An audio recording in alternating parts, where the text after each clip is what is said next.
getting into an accident. The car spun out of control. So let's try the first one. If it works, great. If it doesn't, it's all right. Warrior one would go to Barack. He looks like he's kind of stiff. Seen some of his dance moves. I'm like, bro, you can open up those hips a little more. No judgment, though.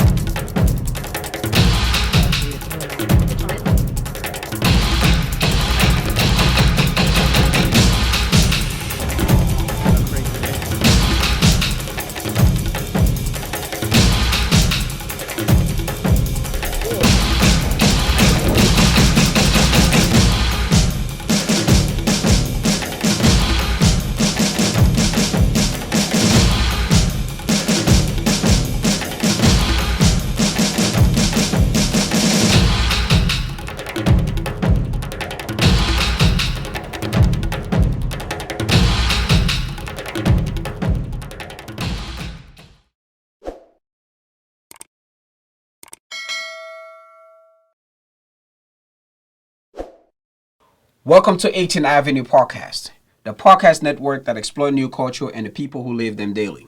I'm your host, Rico Bottles. This season, we are exploring the culture of yoga, the methods, the type, the philosophy, and risk. This podcast isn't for everyone, but if you love real people, real stories, and the culture, you've come to the right place. Joining us today is our special guest, Debonné Bruce, a yoga instructor out of Los Angeles, California, and the owner of Afro Yoga. She incorporates trauma and yoga to address some of the issues that exist within the African and American community. Please help me welcome Debonné Bruce. Welcome to the show, Debonné. So first question I want to ask you is, where are you from? Hi, I am from Southern California. I was actually born in San Bernardino, grew up in Victorville, and I've been residing in Los Angeles for the last almost 8 years. I moved here in 2012. That's amazing. I want my platform to get to know you a little better. And Mm-hmm. so we're going to start off like very easily before we get into what you do and everything. We Okay. can just start off by first and foremost, since we clarified the fact that you're not French, the, and what were you like in, what type of person would you say you were in high school?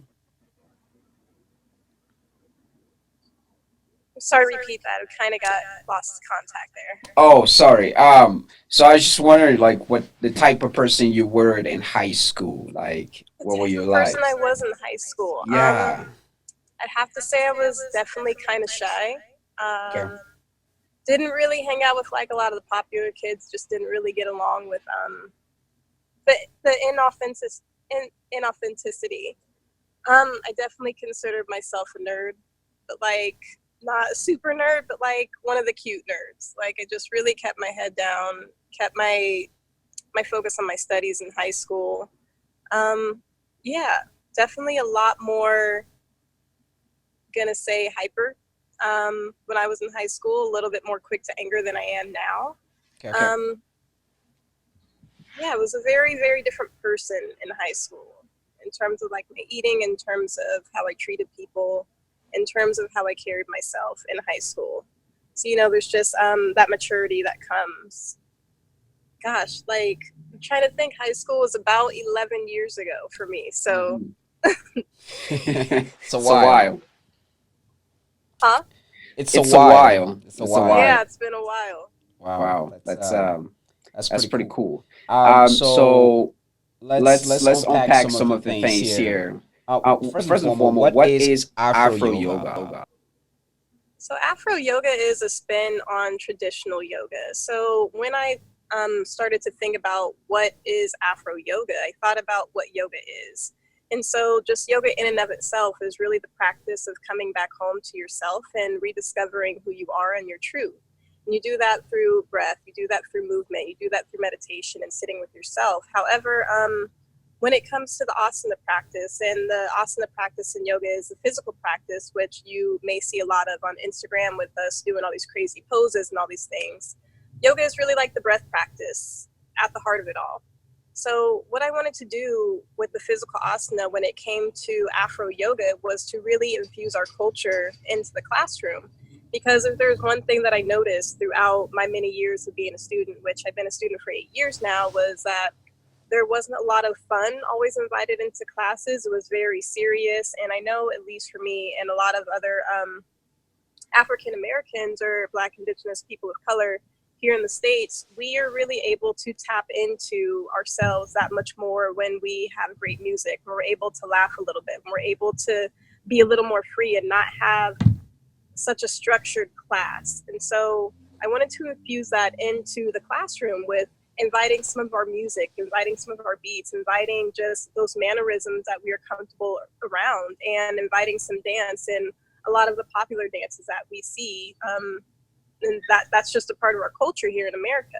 So that's what Afro Yoga is. It's really yoga with our seasoning on it. You know, it's like, it's not the unseasoned chicken, if we're gonna like call it that. So it's yoga with some seasoning. It has some sass, it has some funk. You can laugh during class, you can play, you can dance, but you're still cultivating this deep inner awareness of yourself and really discovering your internal world so that you can move through life with that and not being disconnected.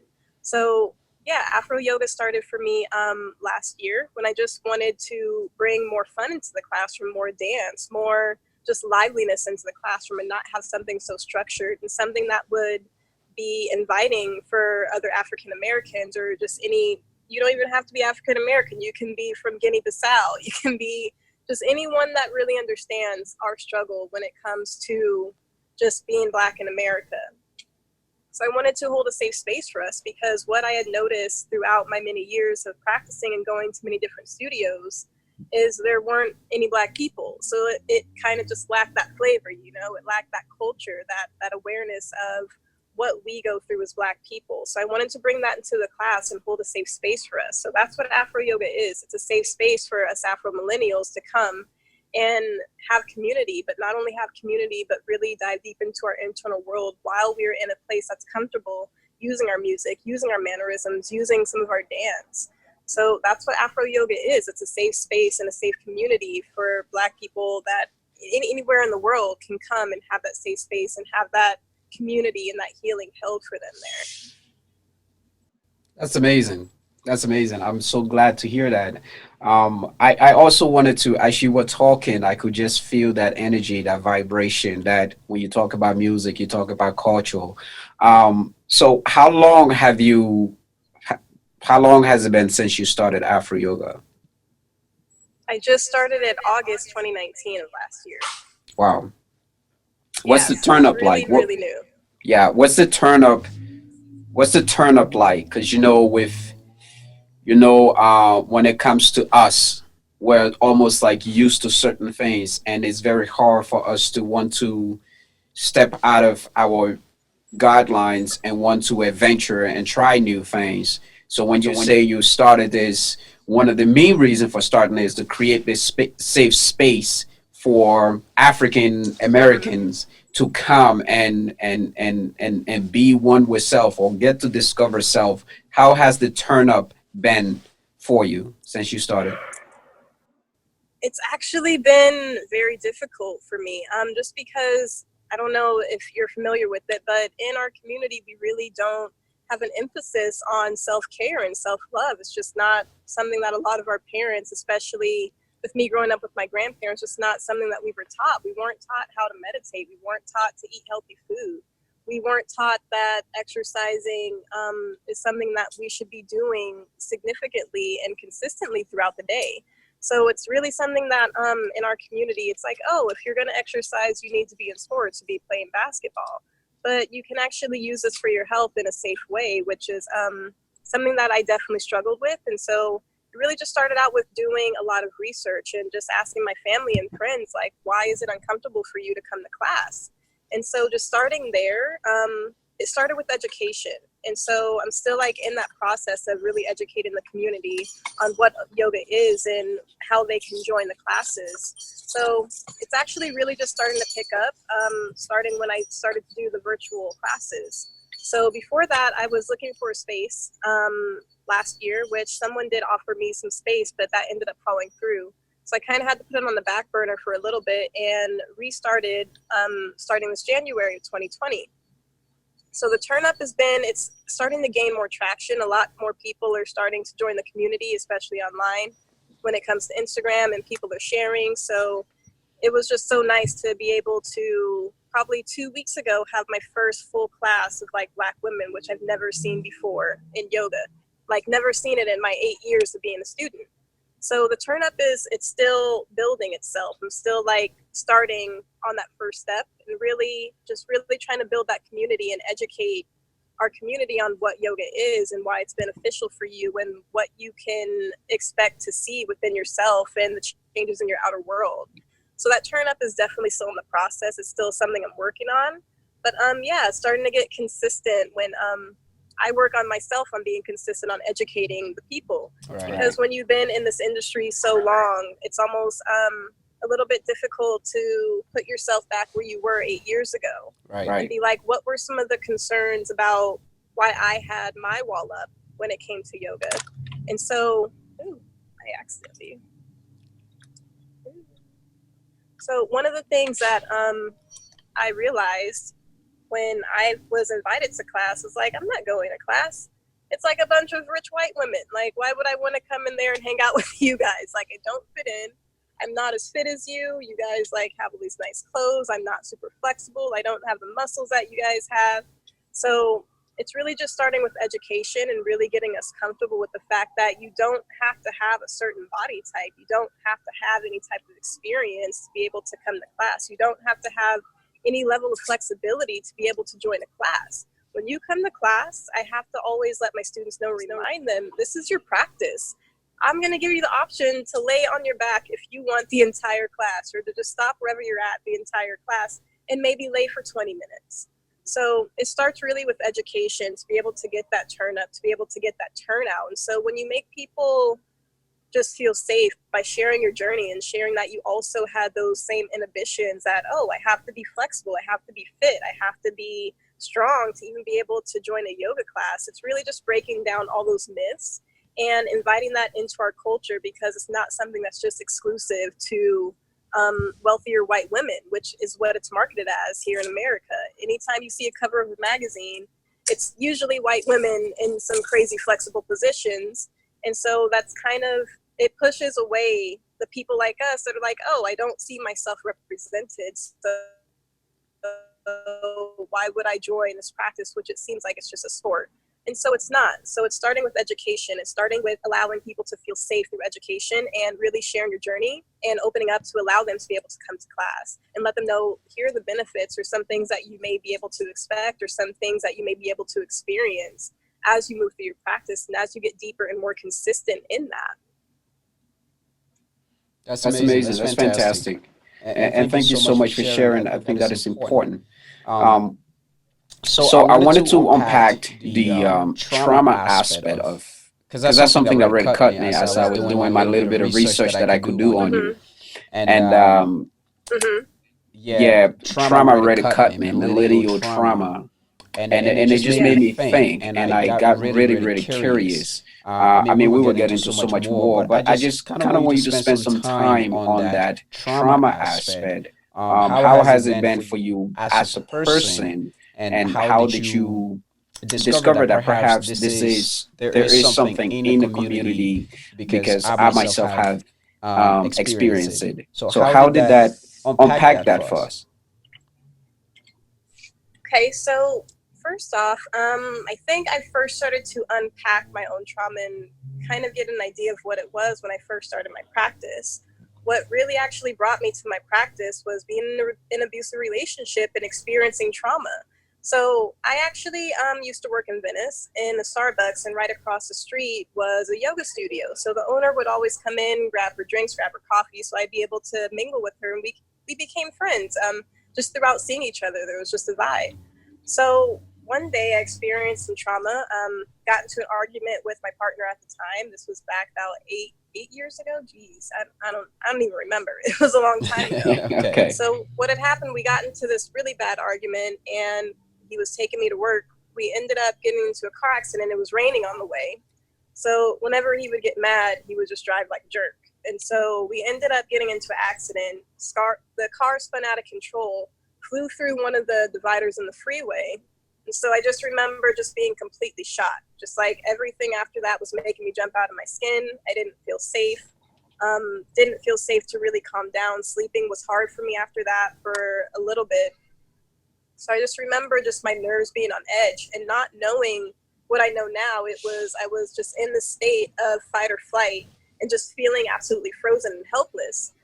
Which trauma, it's in a somatic sense, it's whenever your nervous system is overwhelmed. It doesn't have to be some huge event like it was for me. It can be just neglect, which I was experiencing a lot in my relationship, emotional neglect. There was verbal abuse. So all of that like adds up to like little micro traumas, which really just sends your system into the state where you're constantly either in fight or flight. And it's super easy to just go to be overwhelmed and put your nervous system into the state of freeze where you're just powerless. So that morning we had gotten into an accident. I was just completely distraught. Still ended up going to work because the car actually turned back on after we went through the divider. So he drops me off at work. Just remember just being so stressed out and on edge that I was just bursting into tears throughout the day. So it finally came for me to take a lunch break, and I went over to the yoga studio to talk to my friend. And she asked me how I was, and she was really one of the only people that truly held space and just asked me, how are you feeling? What's going on with you? So when she asked me that day, I just burst into tears. Like, I almost died this morning. Like, we went through a freaking freeway divider, ended up on the other lane of the freeway, and I don't know what to do. Like, I'm just feeling overwhelmed. Every noise is making me jump out of my skin. I don't feel safe in my own body. So looking back on it, I realized I was in and out of dissociation.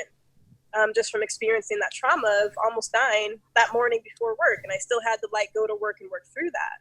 So I remember her just telling me, just come to class, honey. Like, you need to come to class. I promise. Like, don't worry about paying. Like, she knew I couldn't afford it working at Starbucks making $8.50 an hour, and classes were like $20 each. So she's like, please just come to class. I'm like, I don't want to come to class. I don't like have yoga clothes. I'm not flexible. I'm not strong. I have no meditation experience, so I really just don't feel comfortable being put into a whole new position when I'm feeling like this, when I'm feeling on edge, when nothing's really calming me. So she just took her time to talk to me and just really convinced me to come to class. Like, look, it doesn't matter how flexible you are, it doesn't matter how strong you are, it doesn't even matter what clothes you wear, just wear something comfortable that you can move in.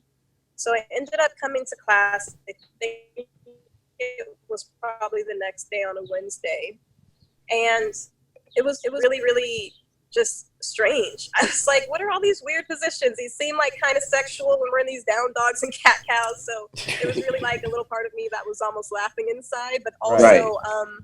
My first time doing meditation in my life, first time doing meditation. So we moved through the class, and it was a really slow, restorative, chill yin class, as she names it. So I remember going through that class, and by the end of class, I was much more calm than I had been in the past 24 hours. So I stand up, and it almost felt like I was floating, like I was high. I'm like, wait a minute, I didn't smoke any weed.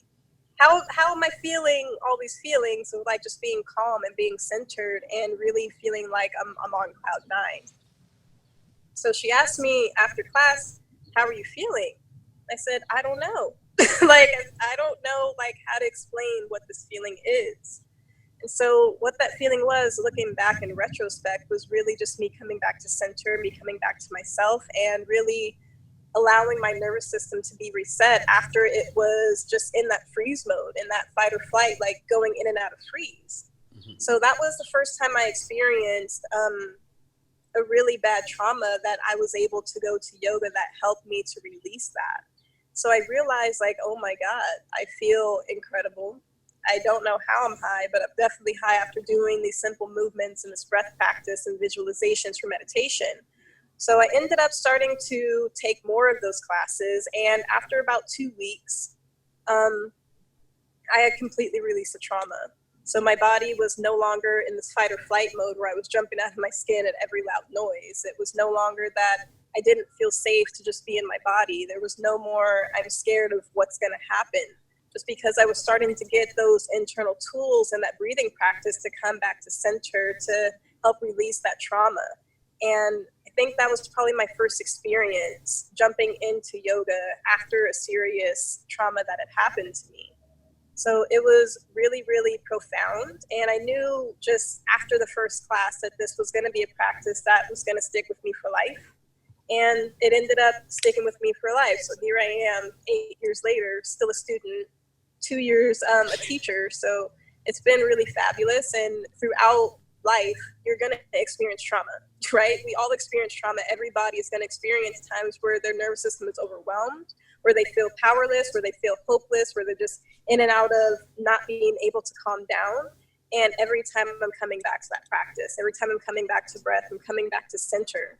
So that was probably my first experience, like, oh, this is trauma, and like not realizing that's what it was, and being able to have help and have guidance and have a safe space held for me in order to heal that and continue to heal even more trauma.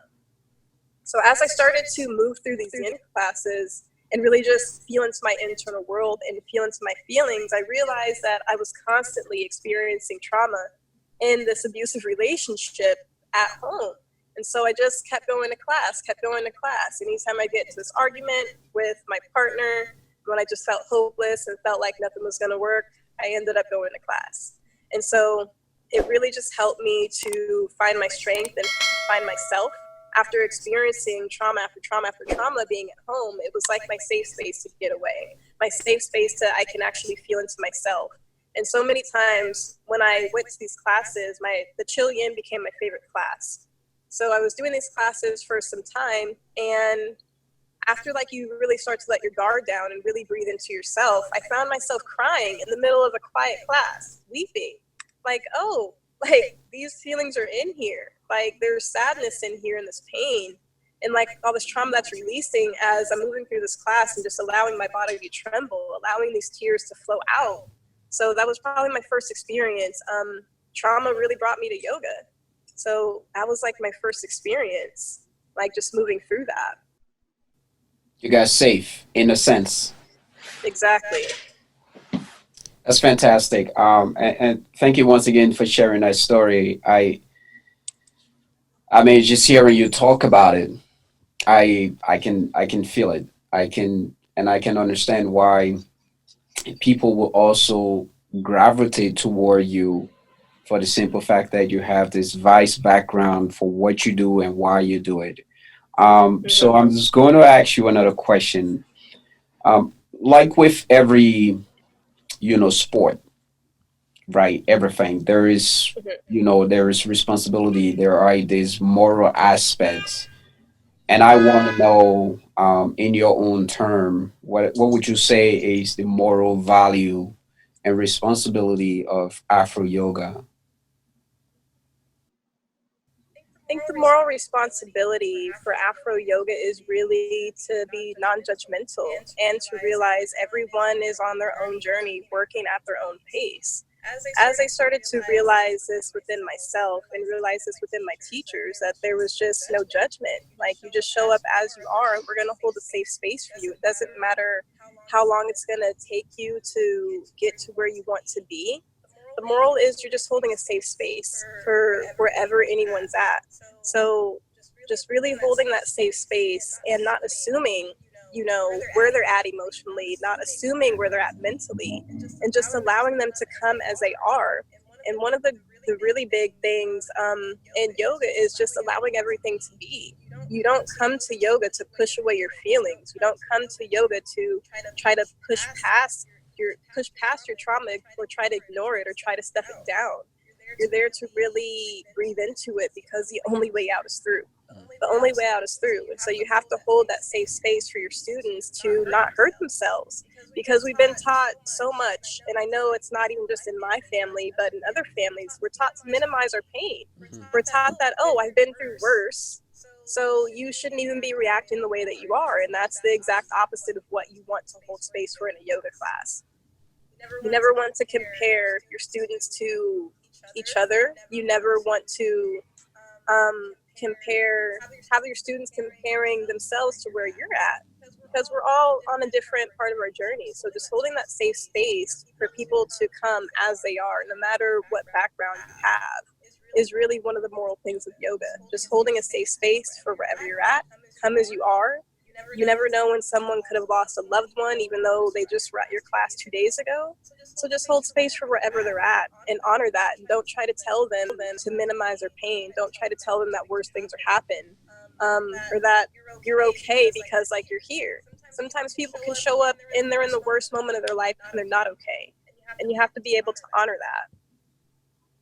So I think that's probably one of the biggest things for me is just holding a safe space and honoring where everyone is at emotionally, mentally, physically, spiritually, wherever they're at in their journey, wherever they're at in their practice.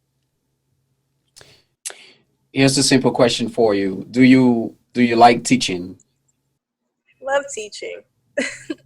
Just taught a class this morning and I was like, man, I needed that to be able to just hold space for other people, and just really see the energetic shift and the mental shift as you watch your students from the beginning of class, as you just hold a safe space. And one of my favorite parts about teaching is really getting students into this intuitive flow, right? I really love to just get them intuitive. I'll maybe give you some guidelines and then not say anything for the next minute or two as you just flow into your body and feel what's coming up for you, as you just have that safe space held for you and reminding you that it's okay wherever you're at. If Right. you thought you came into class feeling strong and that you want to do all these strong poses, and then you actually feel into your body and realize, I'm going to stay in Shavasana or child's pose for the next 15 minutes and maybe doze off, that's okay. So Right. that's one of the lovely parts about teaching is just seeing the shift that happens within your students from holding that safe space and knowing they're not judged from the beginning of the class to the end, for them to be like, wow, I really needed that space held for me. I really benefited from being able to explore myself and my body and my breath and honoring wherever I'm at from moment to moment, breath to breath, pose to pose, if that's where you're at. That's amazing. So I have I think that's pretty incredible. See, the sense that I got is that yoga is not judgmental. It's and I have tried it before, but we will get into that later on. So now we're going to go into the practice and the benefits Mm-hmm. of Afro yoga and what you do. I have to say, just I went through virtually all of your post, um, and yeah, I like what I saw, and I said, wow, I had no idea that it got so deep. I thought it was Yeah, just go in there and do a interesting post, and hopefully do a there's a little photographer. workout. Right, right. Hopefully there's a photographer around who snaps you real quick, paparazzi style, and that's it. But the way you explain it, I was like, I didn't know. So we're going to get into the practices. So all right. So let's talk about describe the practices for us. I want the viewers to hear it coming from you firsthand because that's not my field. That's not what I do. So you go ahead. What are the practices, the practice and benefits of Afro yoga? So some of the benefits just from practicing yoga, you're going to be able to reduce stress. You're going to be able to find mental clarity. You're going to be able to find a sense of peace and calm. One of the most important things that you will learn throughout your practice is you're coming back home to yourself. And I think you may have been familiar with one of the posts I just posted recently, that we will realize that we've been taught to ignore our truest self.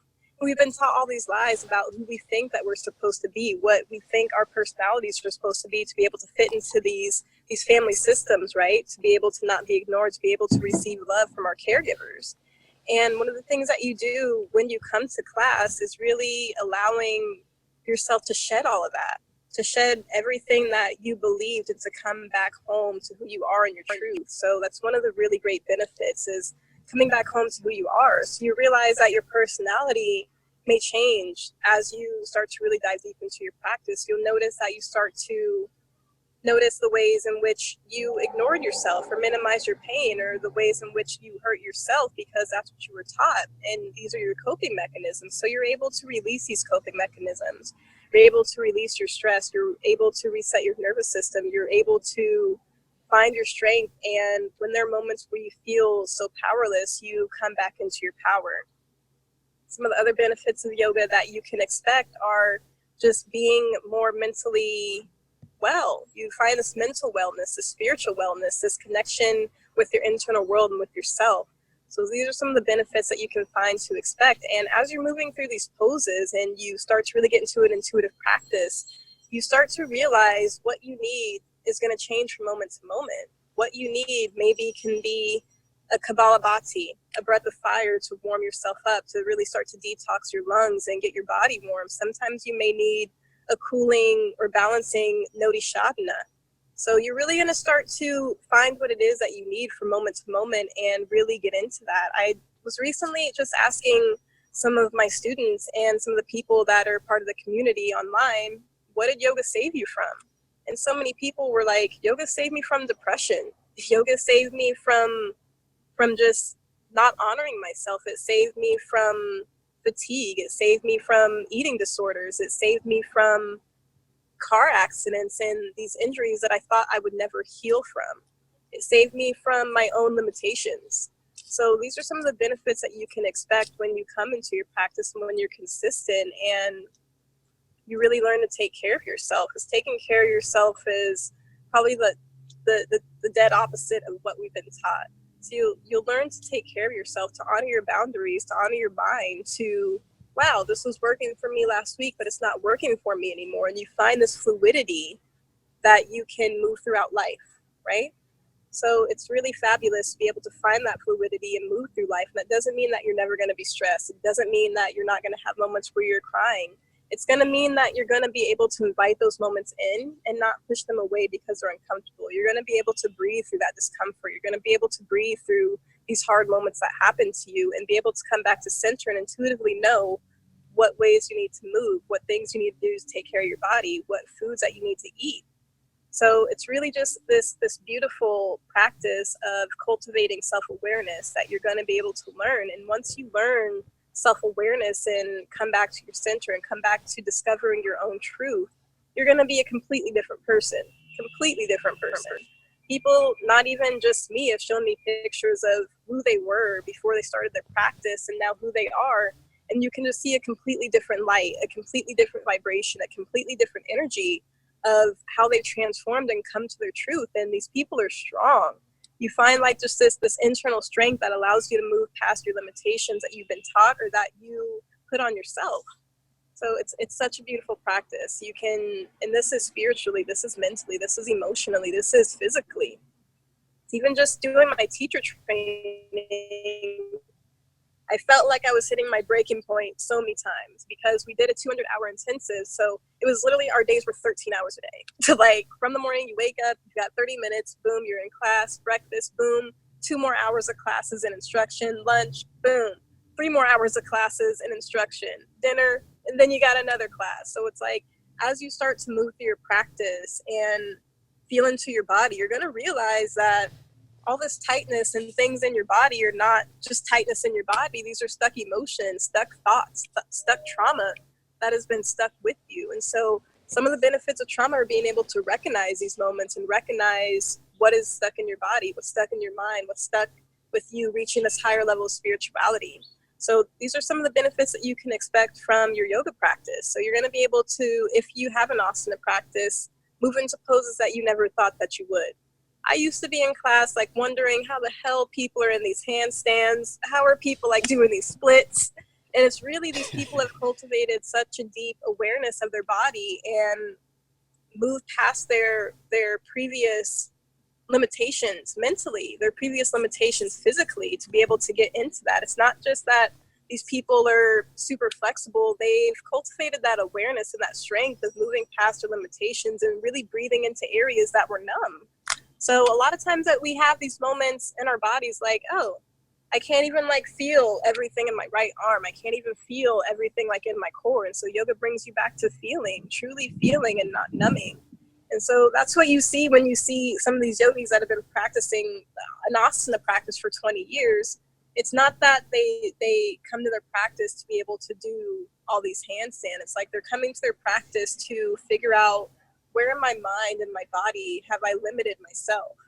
And how can I move past that and breathe into that and breathe into the discomfort that has allowed me to stay in these limitations. So these are just some of the benefits that you can expect in your practice. You can expect a higher level of intuition, which is really amazing. It's one of the things that I found. I noticed just cultivating this intuition, you cultivate a lot of empathy, you cultivate a lot of emotional intelligence. So you just know when you're out of place, you can recognize that, and you recognize that in other people, because you will be able to, not only because you cultivated that within yourself and that self-love, that you can see that with other people and have that expand into the world. So it's really a practice of self-love, of honoring yourself, going past your boundaries or your limitations, but also at the same time honoring your boundaries. And that's why yoga is one of the physical practices where you get least injured in. Out of all the practices that there are that you can engage in, from lifting to doing any type of Olympic things, to doing CrossFit,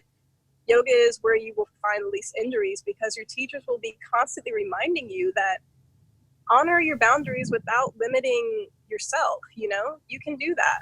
So there's definitely like this balance, this yin and yang, this hot and cold, this water and fire, this earth and air. So you really start to come into, hey, this is where I'm at today, and that's okay. And maybe it'll be different in the next few breaths. Maybe it'll be different in the next week or the next month. So what I've noticed, at least for me personally, is just honoring where I'm at without limiting myself to staying stuck there. As I move through my physical asana, and your teachers are just like walking you through to get into like some of these crazy poses, you surprise yourself when you're not so stuck on what you couldn't do, right? Like, hey, I'm gonna like move past this fear of, I'm maybe gonna fall on my face, like trying to do this pose. And wow, oh my God, I never thought I could do this. Like, I'm in this pose, but it took a lot of internal work and working with your body and realizing the ways that you limit yourself. So those are just some of the benefits that you can expect from yoga, is being able to honor yourself, honor your boundaries, practice self-love, increase your emotional intelligence, increase your flexibility and your strength if you're in an asana practice, and be able to really relate to people on a much deeper level. That's amazing. And thank you. Thank you so much. So, Yeah. wow. Um, I'm truly like just pleased with what you said. I think everything you said is very important. I have another question for you. Let's talk about, in one of your video you talk about chill flow, and I was like, all right, it's going to be a hip hop. She's going to bust into a freestyle here or something. Chill flow. That's like who? What are we talking about? Q-tip? What's going on? Like, but then you got into it, and the more I listened, I said, okay, this is crazy. What is chill flow? So a chill flow is really a spin on what a traditional vinyasa flow would be. So a traditional vinyasa flow is a flow where you will find yourself doing a lot of chaturangas, which for yogi push-ups, you'll find yourself moving through sun salutations and building heat and building cardio, and maybe getting into some level 2 peak poses. However, the chill flow is for those of us who are like, damn, I checked in with myself today and I'm really just not feeling that. I don't want to do all these crazy poses. I don't want to build all this heat. I kind of just want to move, but not in a way that's going to overwhelm my body or overwhelm where I'm at emotionally. So I'm going to take a softer, slower class where I can really get into a more grounding class, get into a slower class where you have more time to really feel into your body as you move through these poses. And it's not that you don't have time to do that with the Afro Vinyasa flow. It's just that if you're starting out your practice, or if you need something slow, maybe you're just having low energy, but you still need to be able to move into your body, you'll be able to come to a chill flow class. So the Afro Vinyasa flow, I typically rhythm those classes to upbeat hip hop, upbeat R&B, some funk, some old school, some things that you can groove to. And which difference between that and chill flows? With the chill flow, we're going to be listening to neo soul. We're going to be listening to that slow R&B. So you may find a different sense of sensuality within your movement and a different softness within your movement as you move through this chill flow. There's going to be a lot more space for you to explore yourself, and it's going to be a lot slower and really great for beginners. So I really, really highly recommend that one if you want to move your body, but you don't want to be super high in energy. If you want to really just get into your practice and learn your foundational poses, learn where your body's at, learn the modifications that work for you. So maybe if you end up going to an Afro Vinyasa flow, you've taken that chill flow so you know where your base is, where your grounding is, and the modifications that can work for you. So the chill flow is really a class that I offer for beginners or for people that just want something soft. It has a lot of modifications. We're going to do a lot more stretches and a lot less strengthening in that class. And it's really set to R&B, neo soul, jazz hop, lo-fi. So it's going to be a super mellow, moving class. It's going to be really great for beginners. That's cool. That's cool. Yeah, I really like that. I was like, if I was in this class, that's definitely where I would be. That would be my category right there. I would Nice. have to start from someplace and can't start from higher up because I seen you do some things and I was like, that's not that's not for me. That's not for me at all. But yeah, that's super cool. So let's get into like crescent lunge. I think this one is a little bit of an advance. Explain that. I'm just so fascinated by all these. I've never um, heard of seeing yoga get broken down in such a fascinating way, and all the things that go into it. It's like making soup and you have all these ingredients and nobody know, everyone just have like the final product, but nobody Right. really know what goes on in the kitchen and what kind of things you put together. So yeah, so let's get into like crescent lunge. Okay, so a crescent lunge is going to actually be one of your beginner's poses, one of your standing beginner's poses. And what this pose is used for is to really start to strengthen your core. It gets you really grounded and able to really find a neutral tailbone as you strengthen the legs and open up the hips. So one of the muscle groups called the psoas, these are these muscle groups that kind of start from somewhere right above the navel and they stretch all the way down above your bone right here. Well, you can't see, but it stretches across the top of your hip bone, Okay. and it's So actually you're the you're saying like psoas. right Right here? here. Yes. Okay. Okay. So let me actually just show you. So your psoas, it starts somewhere right here, and then it stretches all the way down across the top of this hip bone and into the inner thigh. Okay. Okay. So what the crescent lunge does is it actually helps to stretch out the psoas. As you know, a lot of us end up sitting all day, so we're sitting all day, and this actually starts to tighten up your psoas because it's constantly in this position of being square, right? So that actually tightens up your psoas. And the psoas is actually our muscles in the body. Those they're one of the biggest muscles in the body. And so when you experience fear or you're trying to protect yourself, these are the muscles that actually pull your bottom half of your body to the top half of your body, right? So when you do this, you're using your psoas muscles, and this is one of the muscles used to protect you when you're experiencing something. Maybe I don't know, it could be anything, but when you protect yourself or when you get scared, those are the muscles that restrict and bring the bottom of your body to the top of your body to protect your internal organs. So what the crescent lunge does is it helps to stretch out those psoas.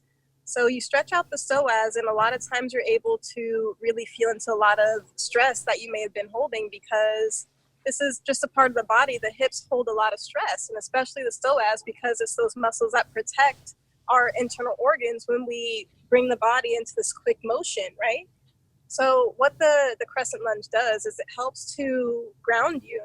You're going to learn, excuse me, you're going to learn with the crescent lunge that there's a balance, right? There's yin and yang. So we talk about this a lot. You're going to be able to strengthen and stretch at the same time. And so because the lunge is, you're strengthening one leg while it's in that opposite position, right? It's strengthening and you've got the other leg stretching. So you're going to really be feeling that opposite opposing forces as you're in this lunge. And so as you're there, you also learn to ground yourself. So you're working from the bottom up. You're working on really pressing in all four corners of that front foot that's planted on the ground. You're working on making sure that you're engaging all the muscles in that lower leg so that your knees aren't splayed out, so that your ankles are strong.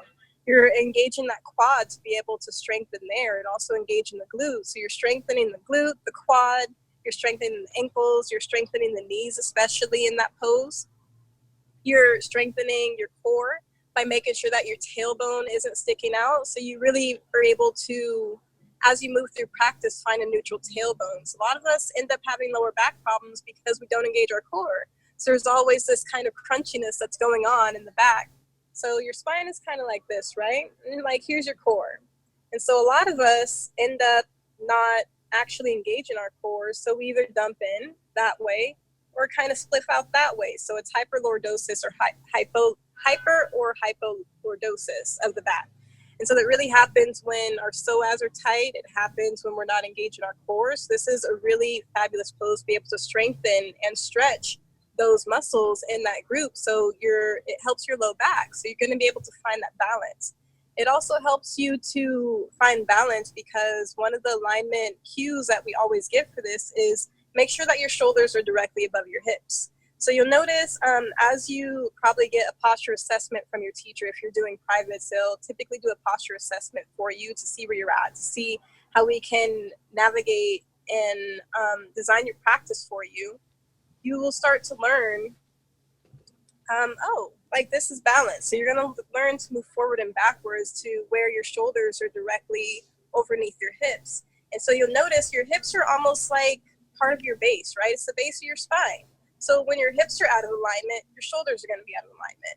And so this pose really helps to strengthen and stretch at the same time that you're finding that alignment so that your shoulders and your entire spine is stacked. But at the same time, you've got your shoulders up. So it's also helping you to bring some awareness to the entire shoulder up into your trapezius. So a lot of times as I'm teaching, I'll see students doing this, and you're actually bringing a lot more tension into your shoulders and your trapezius, which is like where a lot of us hold our stress is in our shoulders, our jaw, our hips. So you have to constantly remind people, drop your shoulders away from your ears, but at the same time, squeeze those shoulder blades together as you're strengthening. So there's a difference between strengthening and just creating a lot of tension. So the crescent lunge is really a great way for that. And you can also modify it by lowering that knee. So I love the crescent lunge. I probably do it in most of my classes just because it's so strengthening and also really helps to stretch out that psoas. And it's a pose that is really accessible for you if you're one of the people that if you can sit and stand, you can more than likely do a crescent lunge. And so it's really great to be able to stretch out that psoas, strengthen your ankles, strengthen your knees, find your alignment with your shoulders over your hips, find a neutral tailbone, and also at the same time, realize where you're holding stress in your shoulders so you can be able to release that. So every time. Also, it gets into your second chakra. So that's like right here where like your reproductive organs are if you're a woman or even if you're a man. Yeah. Wow. That's like your space of sensuality. So each pose also actually hits a different energetic part of the body as well, which is why you're going to notice your energy changes after the class, depending on what your teacher is focusing on. That's pretty amazing. So every time I do sit up, every time I'm doing sit up, I'm using my psoas, and I need to make sure, like, how am I or am I Yes. sort of I am okay. You had to check. You had to verify. Yeah. I like I that. always like to do that because like it's really interesting. For me, it's such a body awareness practice. So sometimes it doesn't easily come to me, and so I'm like, wait a minute, let me like feel into this. Right, right. So yeah, definitely when you're like doing crunches, you're using your psoas and your transverse abdominis muscles. Okay. Here's another interesting one that I saw. I mean, they're all very interesting and just so informative on so many levels. It's not even crazy. So restorative yen, like that one. Let's get into that. I think that one is more of an advanced level, or no? Oh, that's for like the softest class that you can do. Really?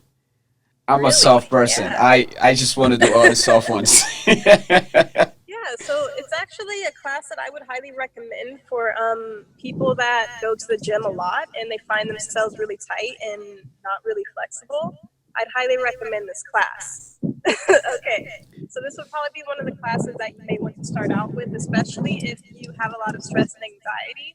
I actually usually like to allow my students, or just let them know as a suggestion, if you have a lot of anxiety, I wouldn't recommend starting off with a lot of the heat building classes because you're working your adrenals and getting your cardio up, and that actually doesn't help you to release that cortisol. And so you want to actually get into the restorative class where you're able to get into a really slow stretch. So the restorative classes are yoga classes where you use a ton of props. So you'll be set up with all types of blankets and bolsters and blocks. And the difference between the restorative class and a vinyasa class is you're using heat to open up the muscles, right? With the restorative and the yin classes, you're actually just setting yourself up and breathing into and allowing your body to melt. So there's no like efforting. That's the great part about the restorative is there's no efforting. You just allow your body to melt and get into these positions where it's going to naturally open up over time. So that's a restorative class, which is actually very different from a yin class. A yin class is actually a class where you do deep connective tissue stretching. And so you do this. So the restorative class is different from the yin class. Exactly. I thought they were one and the same. It's just on the. Yeah. I thought that. Never mind. Yeah, I actually combine the classes. So Okay. restorative is a class typically, traditionally, that uses a lot of props. And you set yourself up and your body in these positions to really just allow yourself to rest. So one of my favorite ones is just being in the heart opener where I'll be in a supported Supavadakanasana, which is a reclining butterfly pose. So you'll have the soles of the feet together, knees out wide in the shape of a diamond. But instead of just having that super deep stretch like you would in the yin without any support under the knees or under the thighs, in a restorative, you'd have a bunch of support underneath the thighs so you're not overstretching that inner groin. And over time, you're going to notice that your body's just going to naturally relax. You're going to have props underneath your heart, so it's not so much on your low back. You're going to have props underneath your arms, so your arms aren't efforting. It really just allows your body to melt in a way where you don't have to put in any effort. Which with the yin classes, you actually are putting in some effort. The yin classes are a deep connective tissue stretch. So with the muscles, you can loosen your muscles and open those up with heat. But with your tendons and ligaments, using heat does not work. The only thing that actually loosens up your tendons and your ligaments is time. So you have to be in these deep connective tissue stretches and really just breathe through that discomfort and allow your body over the course of 3 to 5 minutes to open up and allow your tendons and your ligaments to stretch out. And so with the restorative yin, it's really a spin on the traditional, the chill yin classes that I first started to take. The mine have a lot more props, a lot more support in there. So we actually start off with progressive muscle relaxation meditation, where I just talk you through each part of the body and bring some awareness to where you're at in that part of the body. So I allow you to really get into your practice, allow you to relax, allow you to notice what emotions are going on. And then we start to get into some supported yin poses. So I really like to do this at the beginning of the class, so you're not towards the end of your class doing these really insane like stretches. So with the yin, you can be in a pigeon pose. And a pigeon pose is definitely one of the most intense stretches for your hips that you can do. And so with that, you'll be in that pose for 3 to 5 minutes, just really allowing the tendons and ligaments around that hip and around that joint to open up, because they only open up in time, which is around 3 to 5 minutes. And so if you're familiar with the yin and the yang is the heat, right? The yang is the heat, where you're putting forth that effort, you're putting out energy. But with the yin, it's the exact opposite. It's extremely cooling. So you will find your body temperature slightly lowering in this class because you're just sitting there holding these poses and allowing the release to come naturally, which is part of the yin energy, is just to receive. You ask for it and wait for it to come to you as you receive. And it's very cooling, it's very fluid, it's very watery. So that's what the yin is, but I combine the restorative and the yin so it's not too intense. So you still are able to get enough of a stretch where you feel a difference after class, but it's not so intense that you aren't able to truly relax and have moments where you're in and out of your consciousness and in and out of your theta and delta wave states of consciousness. So it's definitely one of the classes I recommend for if you have a lot of high stress, if you're really tight, if you're one of those people that has a lot of stress and you go to the gym and you don't have any other practices to really stretch out your body. I'd recommend starting off with the restorative yin, because with the gym, it's a lot of yang. It's a lot of tension, a lot of energy output. With the yin, you are actually able to restore that energy and refine that balance within your body. So instead of always working your body to the edge, you allow it to relax. And you allow it to naturally stretch itself out, but with some support. So that's what the restorative yin is. And it's definitely one of my favorite classes to teach. I love teaching that class. And with right now, with all of the thing that's going on with like the pandemic and us having to be home, a lot of us have realized that our lifestyle here in America is so yang because it's ruled by the men, right? We always have to be out of our house, always out putting out this energy for other people, always out doing something, giving, giving, giving, giving to other people. And the yin allows you to give back to yourself. So that's what the restorative yin is. You're giving back to yourself and allowing your body to come back into balance. So it's balance where you put forth that footwork, right? That yang. But then there's that balance of don't stress too much about it. Wait for it to come to you. And you're going to be able to see that everything will come together beautifully. That's well said. I mean, because I work out a fair bit, not as much as I Mm-hmm. used to, but I've just started now a new routine where I'm trying to do body weight every single day just because, with the current situation, we can't really leave the house, we can't go to the gym, we don't have Right. access to that anymore. So it's time to get a little Right. creative, give ourselves some time to get away from this stillness and still pretend we have a normal life Right. happening still. So yeah, so I do work out. So yeah, I'm definitely going to be looking into um, these the services that you offer after this podcast because Amazing. I think that I can definitely benefit from it, and hopefully people listening to this, guys who go to the gym as much as I do, will hopefully benefit to this from this podcast. So now we're going to play a little game. All right. And I know, again, I just want to tell the audience that you offer so many services. I mean, this thing can go on for like ever. But but for the sake of this podcast here and the structure of it, the layout, yeah. So let's play a little game, and here's how it's gonna work. So I'm going to explain the rules. If you feel like the rules are a little unfair, let me know. So the rules are I have some words here such as meditation. So I will put some famous faces to those words, and you are going to determine what personality would benefit from these words. So Okay. you do understand the game, right? Yes. Okay, So you're all going to right. give me a word, and I'm going to tell you like a celebrity or someone who I think would benefit from Right, doing that. right, Okay. right. And to even make it a little bit more simpler too, I probably gave you just, two people that, and then you can decide which word would kind of go with their personality. All right, Okay. so let's try the first one. If it works, great. If it doesn't, it's all right. So the first one, um, I really like this gentleman, by the way. Okay, I don't want to give you the same personality. All right, let's do Malcolm X and Barack Obama Oh, meditation. snaps. Yeah. No, I wasn't playing. Okay.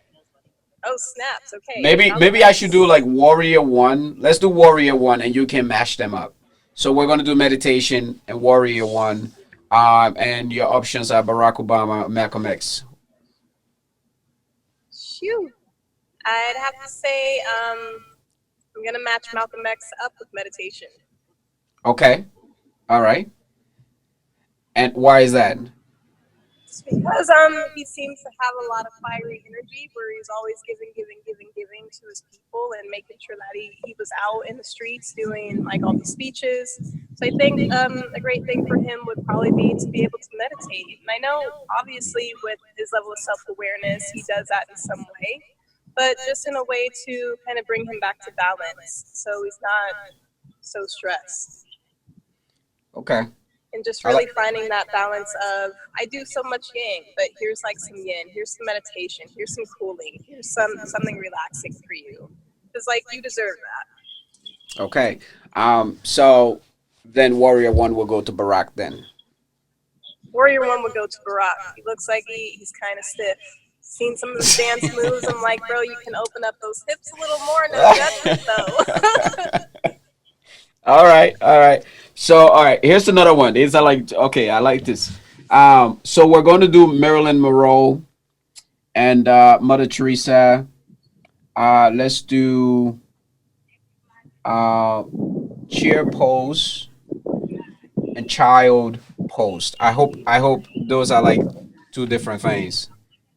They are chair pose and child's pose. We've got Mother Teresa and Marilyn Monroe. I would definitely put Marilyn Monroe with chair pose and Mother Teresa with child's pose. It Okay. just seems like it would be natural for them. Marilyn looks like she's definitely a sensual woman that likes to move her body, and chair pose would probably just be something that helps to strengthen her and strengthen her core. With Mother Teresa, her being so mellow, child's pose just seems like it's so natural for her to be able to get deeper within herself. And when you're in child's pose, your third eye is actually touching the ground. And so for her, I think that would actually be very beneficial for her to come to an even deeper state of awareness. But also at the same time, because she gives so much and she's hugging so much, it's actually child's pose is a safe space for when your heart is, because it's really just your heart, the earth, and that connection with the third eye and the ground. So I would pair them up that way. I like that. All right. So I actually really like that. So let's do this one. We're gonna do sun salutation sequence and Vinyasa flow. And the two celebrities would be DMX and all right, DMX and 50 Cents. Let's go. Let's keep it current. Oh, snaps. Right. Shoo. Okay. DMX, I'm gonna say sun salutations. Sun Okay. salutations, although they do build heat in the body, they can be very calming, especially when you come to the top in that Tadasana and you're just bringing everything back to heart center. Seems like with all the emotional things that he's gone through in his life with his son, like it just seems like he would be calling his energy back to heart, right? Doing these sun salutations. With Okay. 50 Cent, homie, like we can tell you work out a hell of a lot, okay? So get into these vinyasa flows, open up, stretch a little bit, Okay. and go through like the whole class. DMX, come back to center, All bring it right. back to heart, bring it back to heart. That's pretty awesome. And yeah, thank you. Thank you. That's pretty cool. I think that's about the end of the game. Um, that's cool. So we're going to now move into something a little bit more serious. I guess it's probably like the same principle, really. Let's move into the history of yoga in general. And I understand that you do Afro yoga, but let's move into the history. What is it? Hasn't always been popular, has it? Or you know, has it No, it always been hasn't. It's popular? actually just really been gaining traction within the past 10 to 12 years, especially here in America. However, America just kind of popularized it and made it kind of a fad. And so a lot of times the spiritual aspect of yoga is something that can be lost in the classroom when you're focusing so much on the physical asana and the physical poses. However, yoga actually started back in India as a breath practice. There wasn't a physical asana when it came to this practice. People would literally just sit in circles and have this breath practice together as a community and really discover parts of themselves and discover how they can connect with others. And so some of the 8 limbs of yoga are your yamas and niyamas. So these are called the 8 pillars or the 8 limbs of yoga. So these are things about truthfulness, about not being a glutton, about really just discovery. So there are many different pillars, and these are called yamas and niyamas in yoga, which is really like the center of the practice. And so what had happened as life really started to speed up and mind started to speed up, there was a lot on your mind. I know it's really hard for some of us to sit still with ourselves. The asanas came from really mimicking animals and being able to, as you move your body, to really get you out of your mind and into this physical practice where you're moving your body, where now you can focus on your breath and use your breath to do these movements within the parameters of wherever your breath is. So you've probably heard of down dog, up dog, lizard pose, child's pose, happy baby. So really just observing other states of consciousness and other living beings, we kind of took that in as humans to be able to cultivate a deeper awareness of ourselves.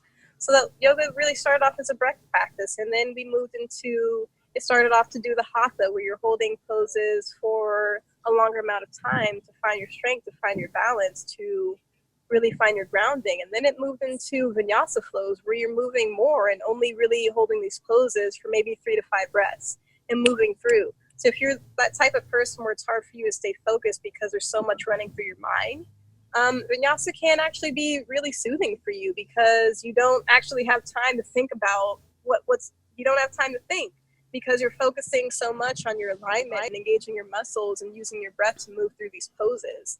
And so it's really come up to this point where it used to be somewhat of a deep spiritual practice and really just these pillars of how you live your life. And it's come to where it's in America. A lot of it is just really focuses on the physical aspect and like the sport of yoga, which is not actually a sport. It's really using these poses to cultivate a deep emotional and internal awareness of your body and what's going on and what's happening within your body. Like we said earlier, that your body can store these emotions. Your body will store these emotions in your fascia and the muscles and the tissues and the bones. So that's what the physical practice is for as we see it today from where it started, just people sitting in a group, cultivating mindfulness and awareness with just their breath and seeing like how the breath can bring different, what's the word I'm looking for? Bring different revelations to them. So now that we're doing that in a more physical way, it's still the practice of yoga, but it's definitely changed and morphed into just things that we need in our present day moment, that we're moving so fast. Sometimes we need something to slow down. Some of us think so much. We need to take our mind off the thoughts and really bring it back into our body. So we're cultivating this mind-body connection. And so the word yoga actually means, it comes from the root word yuj, which actually means to yoke, to unite or to join. And so that's what the practice of yoga is as it relates today, is using the breath as a bridge to bridge that gap between just staying in your head and being disconnected from your body. We're bridging that gap and bringing you back to, hey, let's cultivate this breath practice with this movement to bridge that gap so you can come back to having this connection with your mind and body. So that's a little bit about the history of yoga. And there's definitely a lot of teachers, a lot of stories that really just help to bring you back to your center. I think probably one of my favorite stories from yoga was the story of Ganesh. I don't remember like so many of the details, but Ganesh is really a symbolic representation of your challenges in life. So the Ganesha will show up and give you challenges in your life, and you just have to like roll with those punches, because Ganesha symbolizes this big elephant that's so wise that's going to come up to challenge you in your life, and he's just going to laugh about it while you kind of sit there and figure it out. And so it's cultivating that awareness through mind, through body, through bridging that gap, because so many of us in this world have been disconnected from our bodies, disconnected from our spirits, disconnected from our internal world. So it's really, yoga now is a bridging of that, which it always has been, that we're just using these movements now within our world, which can be really helpful, because so many of us sit at the computer all day. So many of us work at warehouses where we're doing all this heavy lifting and things of that nature. So it's really great to come back to balance and bridge that mind-body connection so we're not so disconnected. It has so much to do with our health. A lot of us, like, our body is going to whisper when it needs your attention. And so yoga gets you back into listening to those whispers before your body's going to first start to whisper. And then when you ignore that, it's going to start to speak. And then when you ignore that, it's going to start yelling at you. Next thing you know, by the time your body's yelling at you, you're in the hospital.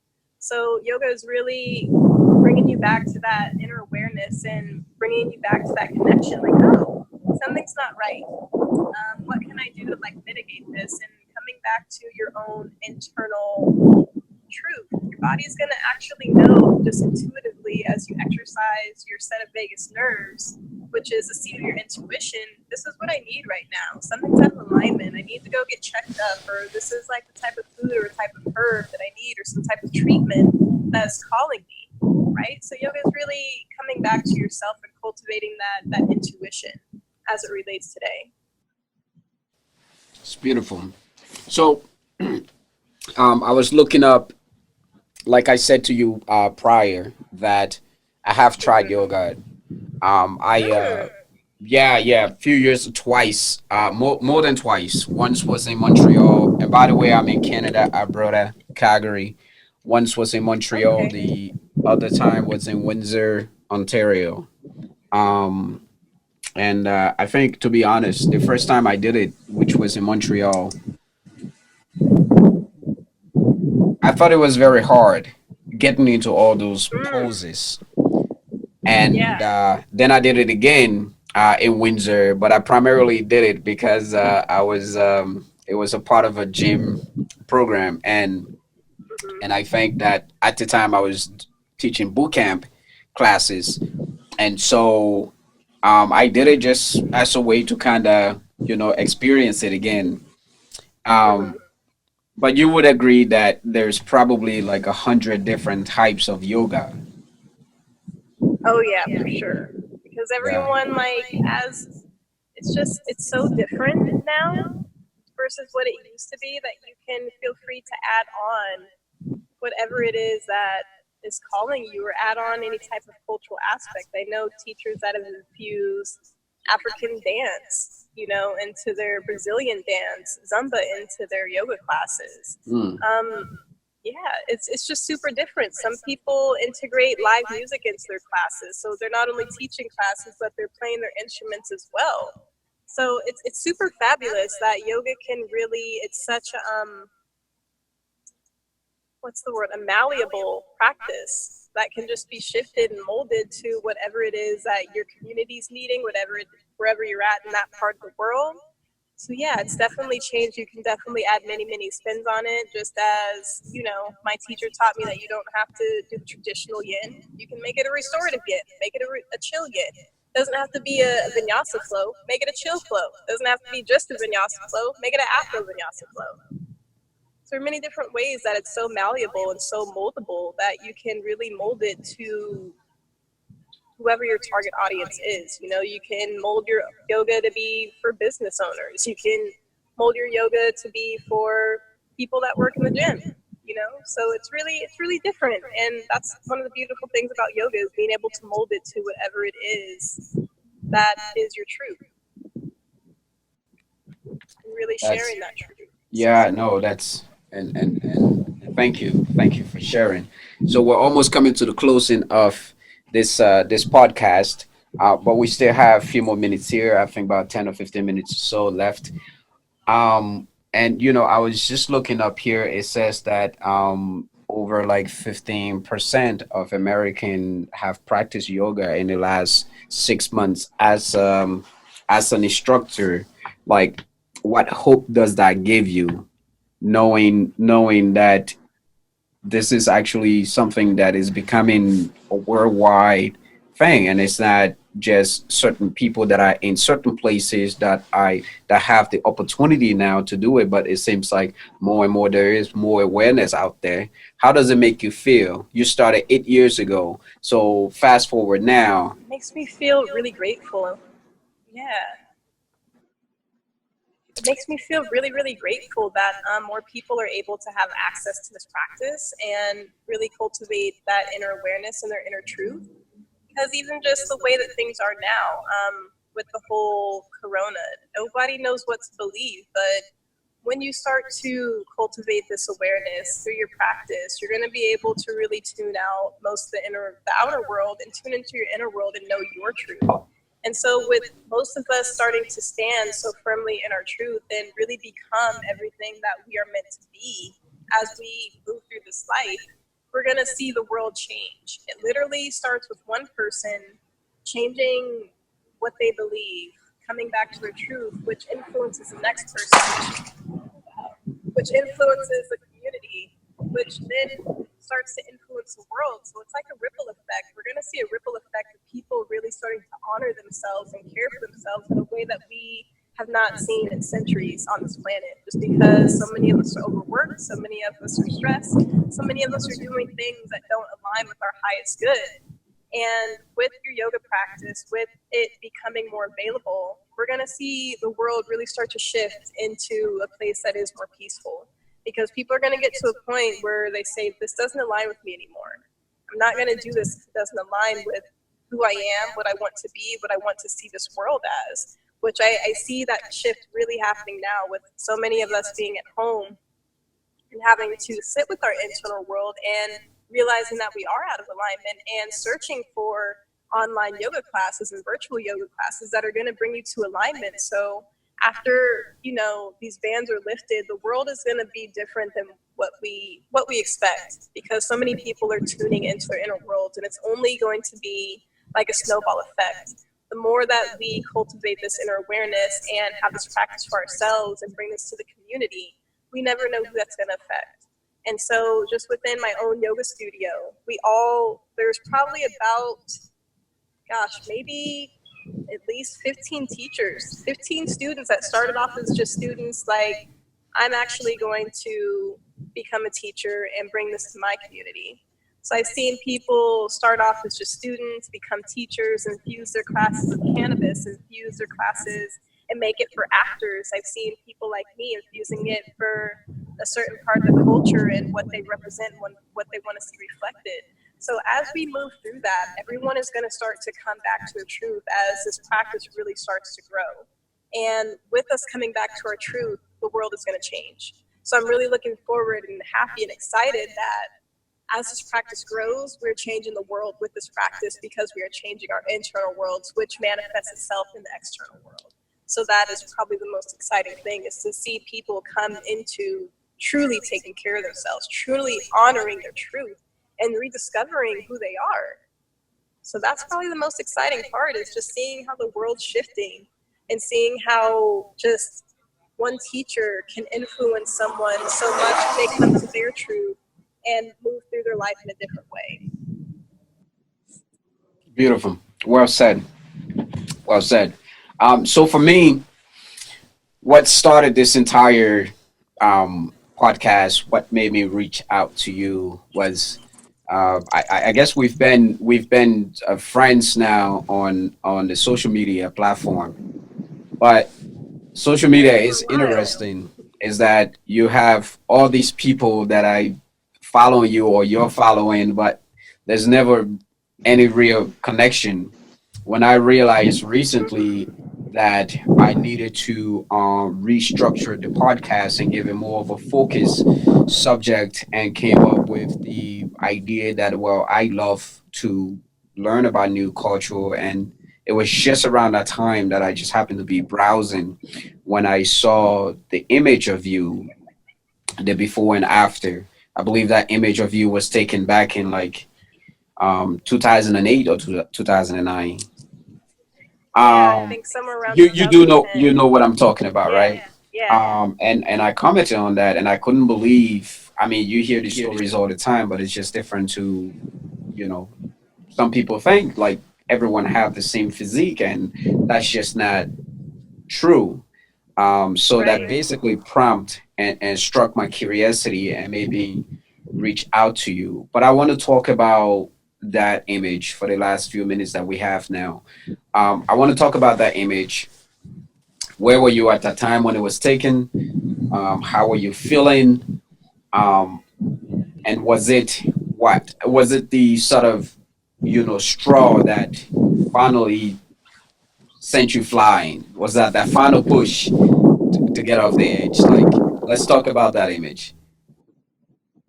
Okay, so that image showed the before and after, where I was still in that abusive relationship, but it was at a point in that relationship where it was long distance. So I was still living up in Victorville, where I was raised with my grandparents, and I had taken a trip down to the beach with my partner, and we took that photo. And gosh, it almost feels like I'm speaking about a stranger, even though it's my life, because I'm just so different. Yeah, I just remember 2010, shortly after I graduated high school. I was in my first year and a half or so of college to get my associates for nursing, which, like, I obviously switched my career from that. So I always knew I wanted to help people. And so that's why I've always been into health and wellness. But it first started out with nursing. And then, yeah, 2010, I was just a mess. I think my health was at its worst at that point. I ended up before, like starting when I was young, probably 13 or 14, I had also had a lot of menstrual issues. So I didn't know that I had PCOS. So at that point, I was skipping a What's lot of menstrual PCOS? cycles. PCOS is polycystic ovarian syndrome.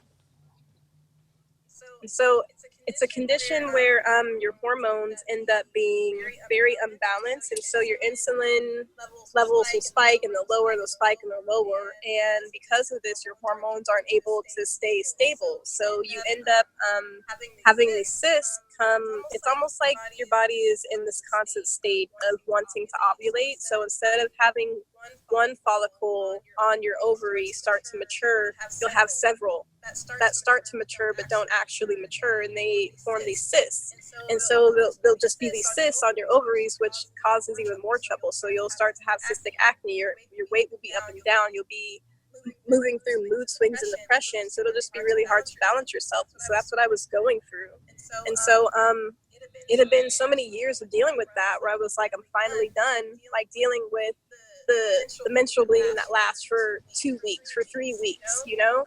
I'm tired of not being able to go to school, you know, because I have to come home because I'm losing so much blood. So I ended up getting on birth control at that point, around 2008 up until 2010. So I was on birth control for about 2 years, and it really just blew me up. My family didn't know what the hell was going on, because it's not like I was super overweight, but I was just like one of those skinny fat people, you know? So I just really didn't have a lot of muscle tone, but I wasn't super fit. So I'm 5'1". So my normal weight before I actually started to eat better was around 118, 120 pounds. So what had happened, I ended up on birth control to try to help fix my hormones. And I was on and off of it for a couple of years in between that time. But at that time, when you see that picture of me in 2010, I was certainly just going through horrible depression, not even just from my hormones, just being unbalanced. I didn't know what direction I wanted to go in my life. I was in that abusive relationship. I was stress eating, smoking a ton of weed, eating tons of candy, and the birth control just exasperated all that. So I went from 120 pounds. Within 6 weeks, I was up to 142 pounds. So I had literally put on 22 pounds in a little over a month just from being on birth control. So that's what you see in that photo, was just me at my heaviest. My body was certainly, from the synthetic hormones, not what it should have been. Like, I naturally am a B cup, but in that photo you can see like I was D cups, and I didn't have the muscle tone in my shoulders. I didn't have the abs that I have now. So I was definitely depressed, not knowing which direction I wanted to take, just because I knew nursing, after doing an a regional occupational program. I did a regional occupational program in high school, and realized like, whoa, this is not what I want to do. Like, we're just giving people pills and sending them home, and they're back in 2 days with the same sickness. But I also was so far into, I wanted to be a nurse, I didn't really know which direction to turn. So I kind of just stayed on that path for a little bit until it got so bad to the point where I was like, I don't want to do this anymore. I'm tired of being depressed. I'm tired of being overweight. I'm tired of not feeling confident in my body. I'm tired of just so many things in my life. I want change, right? And so at that point, because I was going through so many hormonal issues and depression, my hair literally falling out, my eyelashes were thin, like my hair was literally a little bit past my ears, and you could like see through it. And there's probably, if you scroll through my Instagram, you'll see that photo as well. But yeah, it was just really bad. So after I got off the birth control, I just didn't want to do it anymore. I ended up losing most of that excess weight. But then my hair started falling out. I got even more depressed.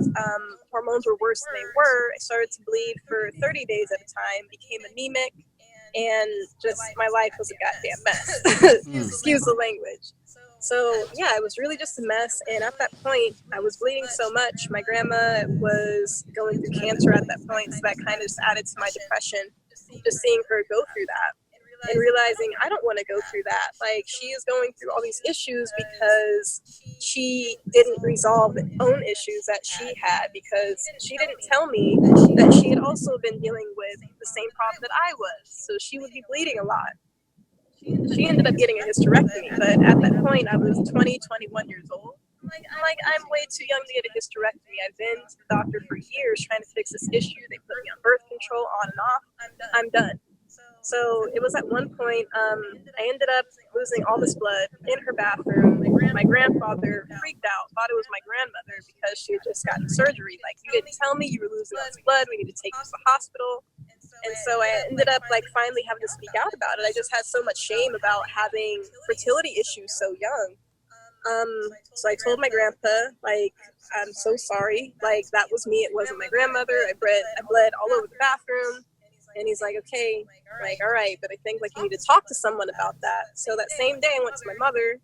I'm like, Mom, I need to tell you something that I've kind of been keeping a secret for a long time. Is that I really have like some serious menstrual and fertility issues that I don't know how to deal with. That's why I was on birth control. You guys thought it was just because I was sexually active, but it's because I had a lot of freaking issues that I just couldn't handle. So she told me, hey, go to this website, Deboneé Bruce, and he is an herbalist. He probably has some things that'll help you. So I ended up going to that website and just starting to devour all the information because he had all these informational articles on herbs and metaphysics and how emotions affect the body. So I came across this one article about red raspberry leaf, and it said that just how it was able to build your iron back up, and it had this affinity for the uterus and able to help nourish your blood and nourish other women to have healthy pregnancies as well. So I was like, I'm going to try it. I've tried everything else up until this point, except like trying herbs and eating better. So it was at that point I was just really fed up, really depressed. So I was like, I've been sent home from the doctors with birth control. The next step is a hysterectomy, and I'm way too young for that. So I started to just do some more research. What foods can I eat to build my iron? What foods can I use to help my digestion? What foods are really good for me to help lose any excess weight and really get me back in shape? So I started to take the red raspberry leaf.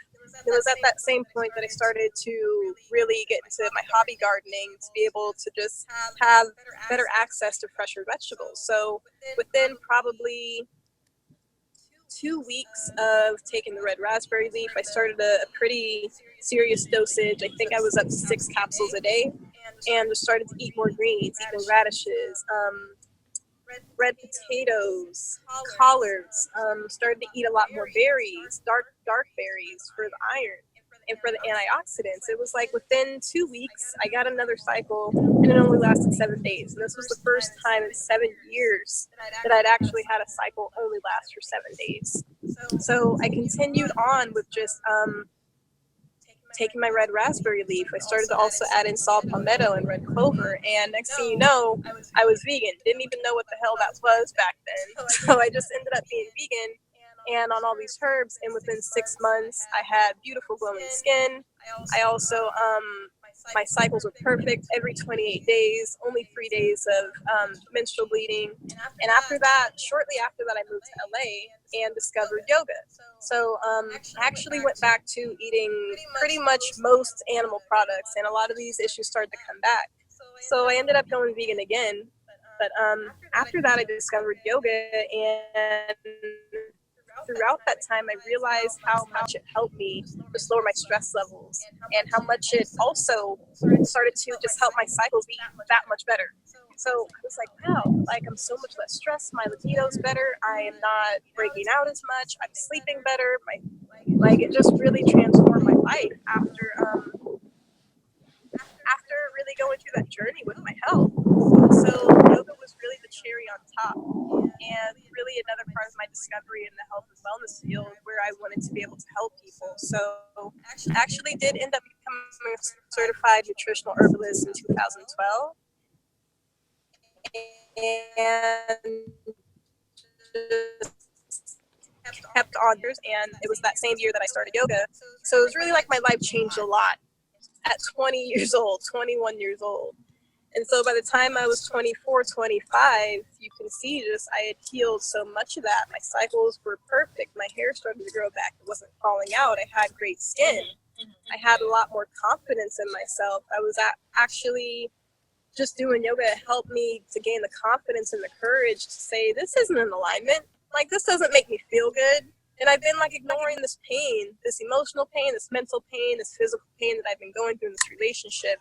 Yoga helped me to really discover that wasn't okay and to be able to walk away from that.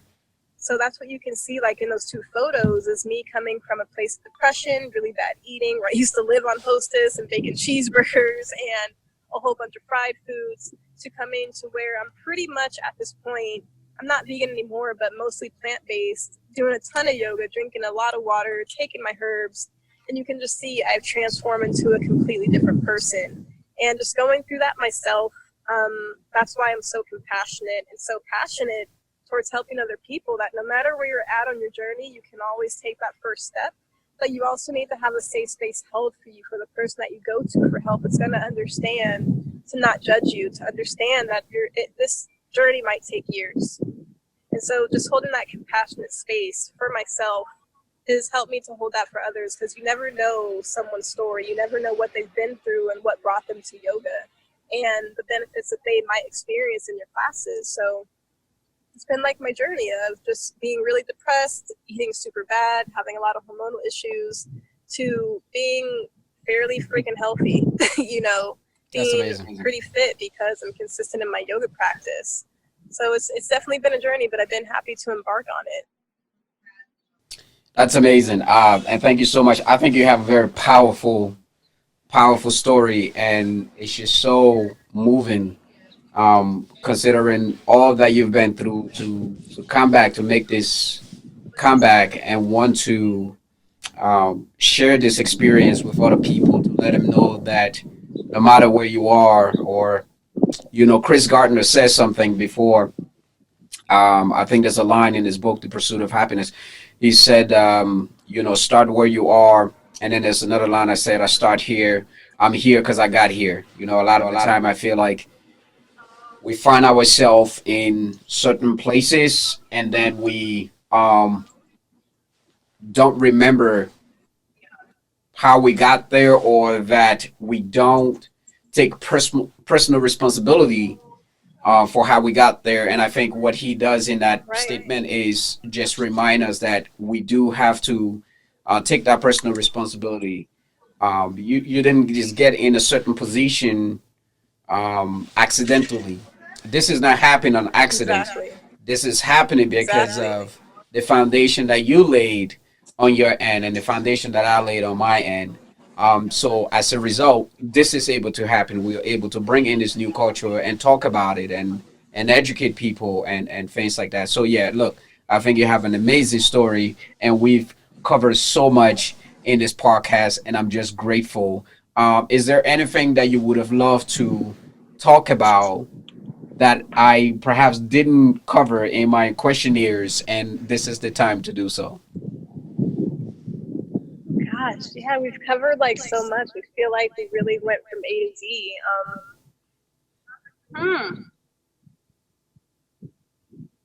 I feel like we're pretty solid, Rico. I really appreciate the opportunity. Well, thank you, and I appreciate the opportunity as well. Now, I've been thinking in the back of my head when you told me your name, well, the proper pronunciation, and I'm sorry that I messed it up entirely, and I had it No there for a problem. good 15 minutes, but I think after an hour and a half, I lost the pronunciation again. So I'm gonna, I'm gonna need you to give me that pronunciation again. So, how do you pronounce your name? Deboné. Debonné. So, is it French? I'm not sure if you answer that. I've actually been told it's French. My name, my grandmother named me. First, like before I was born, they were gonna name me Ebony, and then like they realized, like, girl, she's yellow. Like Ebony is usually a name for like brown skinned women. So then it changed to D Ebony, and then they changed it to Deboné. Debonné. And one of my students actually, last year, he was a Frenchman. His name was Herb, and he was like, "Did you know that your name means of good fate in French?" I'm like, I had no idea. Everyone's been asking me my entire life what my name means, but it's of good fate. Okay. I figured it was French, just because it sounded so much like French. And but yeah, so look, I want to thank you so much, and I want to thank the audience too. And by the way, the main camera is over here. That's why I'm looking on the side. No Um, problem. I want to thank you so much for joining us and coming on this platform and sharing your story with us. We will have to connect after this podcast and talk some more. Oh yeah, before we leave, I close this podcast.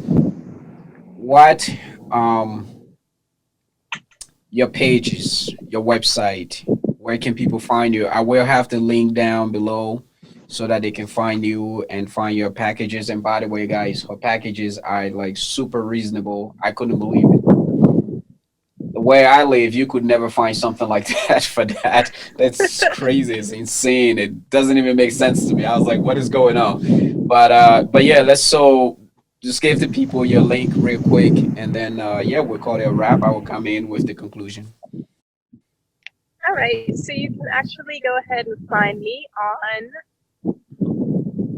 afroyogis.com, and I'm just going to actually put it here in our little chat. So you can go to afroyogis.com, and from there you can feel free to give me a call. You'll find my contact info, my number.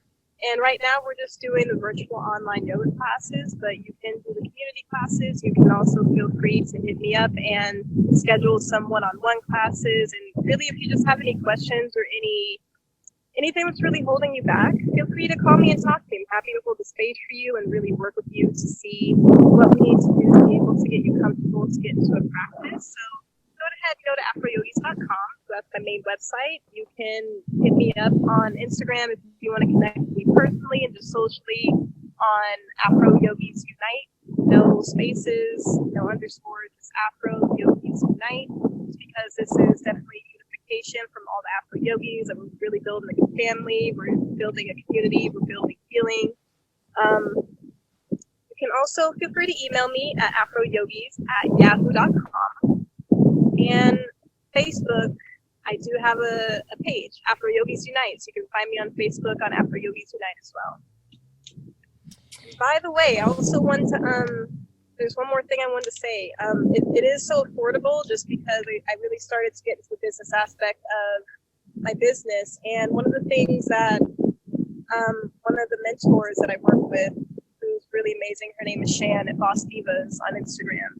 She's like, who are you marketing to? And it's usually who you are or who you were.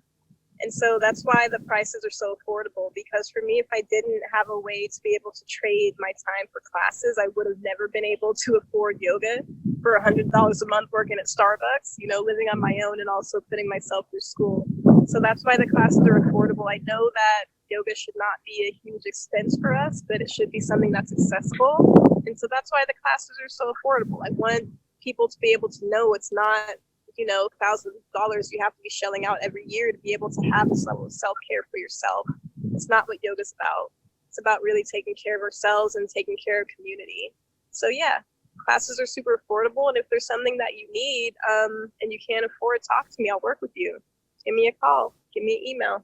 Send me a DM on Instagram or Facebook. However you need to contact me, I'm there. That's perfect. All right, ladies and gentlemen, look, I really hope that, again, this is 18th Avenue, the podcast channel where we talk about exploring new culture. And I hope that you guys have, at least gained something from this particular episode. And I'd like to thank you all. And I'd like to thank my special guest, Deboneé Bruce, a Afro Yoga instructor in Los Angeles. And thank you all for joining us today. And yeah, we see you in the next episode. Bye Thank you bye. so much, Rico. So grateful. No, absolutely. I feel super blessed having to do this. So we will have to link up.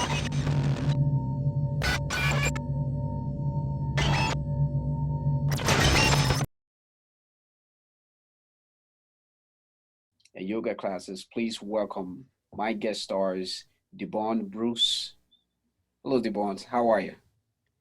Hi, it's Deboné, but It's Deboné. My yes. goodness. You know what? I was so stuck on the fact that I was like Debonné. That sounds so French, and it's Yeah, spelled like it. So it's Deboné. yeah, Okay, so Deboné. where are Yes. you from? That's where I want to start.